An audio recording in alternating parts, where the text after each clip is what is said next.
আসসালামু আলাইকুম। রুয়েল খান এখন দাঁড়িয়ে আছে জাতিসংঘের সদর দপ্তর যুক্তরাষ্ট্র new York. Doctor Mohammad Yunus আমেরিকাতে পা দিবেন ২৪ তারিখে। ২৭ তারিখে সাধারণ পরিষদের ৭৯তম অধিবেশনে বক্তৃতা করবেন। আর ডক্টর মোহাম্মদ ইউনূস যখন আসবেন তার সঙ্গে সফরসঙ্গী থাকবেন ১০ থেকে ১২ জন পররাষ্ট্র মন্ত্রীর উপদেষ্টা তৌহিদ হোসেন সহ আরও অনেকে থাকবেন। আমরা বিগত সময় দেখেছি বিগত সরকারের আমলে 276 প্লাস লোকজন এসেছে এই সাধারণ পরিষদে যখন ভাষণ দিতে এসেছিল আমাদের সাবেক বাংলাদেশের প্রধানমন্ত্রী। তো এখানে কিন্তু এবার ব্যতিক্রম হচ্ছে। তো দেখতে পাচ্ছেন জাতিসংঘের সামনের অংশের পরিবেশ আপনাদেরকে কথা জানাইব। এই হচ্ছে আপনার সেকেন্ড এভিনিউ। এখান থেকে প্রবেশ করে এখান থেকে চতুর্পাশে কিন্তু ঘিরে রাখা হয়েছে এবং পুলিশের বেশ উপস্থিতি লক্ষ্য করা যাচ্ছে। তারা কিন্তু এখানে যেসব প্রোটেস্টরত লোকজন আছে তাদেরকে নিরাপত্তা দেওয়ার জন্য এখানে কর্মরত আছেন। আর যেখানে ভাষণ দিবেন যে বিল্ডিংয়ে, সেই বিল্ডিংটা আপনাদেরকে দেখাচ্ছি। চলেন আমরা হাঁটতে হাঁটতে সামনের দিকে যাব, সেখানকার কি অবস্থা সেটাও আপনাদেরকে দেখানোর চেষ্টা করব। তো যেখানে আমি ছিলাম সেটা আপনাদেরকে বলছি যে এই সময়টি ২৪ তারিখে ডক্টর মোহাম্মদ ইউনূস আসবেন এবং ২৭ তারিখে তিনি বক্তৃতা করবেন। আবার ২৭ তারিখের রাতে কিন্তু ফিরে চলে যাবেন। এই সময়ের মধ্যে তিনি পাকিস্তানের প্রধানমন্ত্রী, নেপালের প্রধানমন্ত্রী, ভুটানের প্রধানমন্ত্রী, আমেরিকার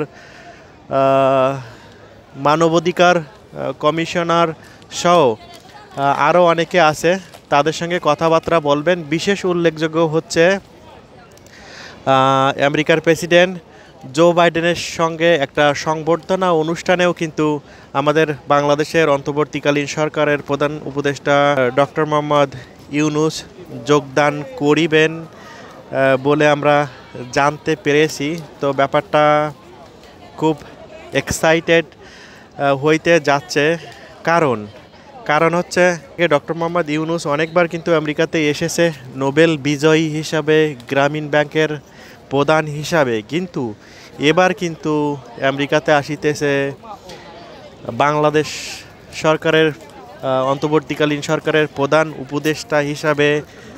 তো অলরেডি আমরা কিন্তু ভিন্নতা দেখতে পাচ্ছি, যেখানে অন্য সরকার প্রধান শত শত প্লেন ভর্তি করে লোকজন এসেছিল এবং আসার পরে কিন্তু অনেক সাংবাদিক অথবা অনেক নেতারা এসেছিল, তারা কিন্তু বিভিন্ন সময় আমরা থেকে যেতে দেখেছি।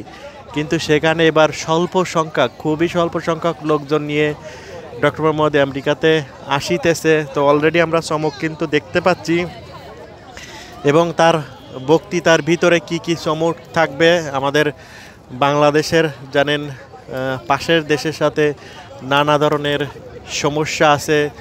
আমাদের সাবেক প্রধানমন্ত্রী যখন পালিয়ে গেলেন, পাশের দেশে অবস্থান করলেন, তিনি এসেছিলেনও পাশের দেশ থেকে। তো তার নামে অলরেডি অনেকগুলো কেস হয়েছে, হত্যা মামলা হয়েছে। আমাদের দেশের মানুষ অনেকে চায় সাবেক প্রধানমন্ত্রী বাংলাদেশে ফিরিয়ে এনে যথাযথ শাস্তির ব্যবস্থা করতে। বিভিন্ন বিষয় আছে, আপনারা জানেন আমাদের তিস্তা চুক্তি, পানি চুক্তি, বিভিন্ন বিষয়, তাই না? বিভিন্ন বিষয় নিয়ে বিভিন্ন দেশের নেতাদের সঙ্গে কথাবার্তা বলবেন এবং আমরা আশা করতেছি ফলপ্রসূ আলোচনা হবে। কারণ অলরেডি আমাদের ডক্টর মোহাম্মদ ইউনূসের কার্যক্রম দেখেছি। আপনারা জানেন দুবাইতে ৫৭ জনকে গ্রেপ্তার করা হয়েছিল। সেখানে আমরা ভেবেছিলাম যে তাদেরকে আর কখনো ছেড়ে দিবে না, তাদের জীবনটাই জেলের ভিতরে পৌঁছে যাবে। কিন্তু আমরা কি দেখলাম, ডক্টর মোহাম্মদ ইউনূসের এই